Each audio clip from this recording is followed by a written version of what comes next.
war between India and Pakistan, two of the smallest nuclear powers, with only a few hundred weapons of about the size of the Hiroshima bomb, we might die as unintended consequences that the Indian and Pakistani generals never even gave us a thought about.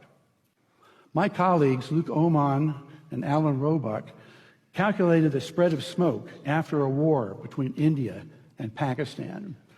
It only takes about 2 weeks for the smoke to cover the entire Earth, and it would rise to altitudes between 20 and 50 miles above the surface.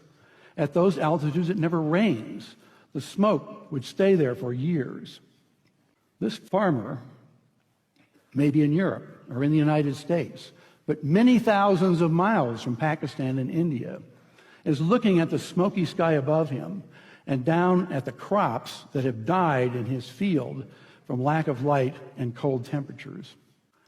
It's estimated that in a war between India and Pakistan, that we would lose 10 to 40% of the yields of corn, wheat, and rice for years afterward because of the bad weather.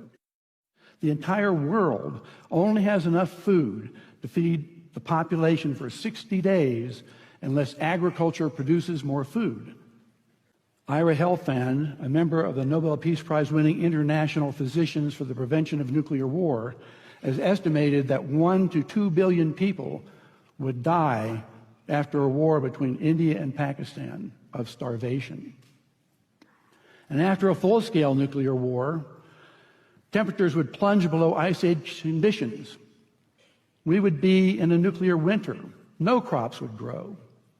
It's estimated that 90% of the population of the planet would starve to death, and civilization would be destroyed.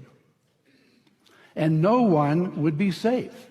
Not those in countries with no nuclear weapons, not those in countries that didn't participate in the war, and not those on the other side of the planet from where the explosions occurred. No one would be safe.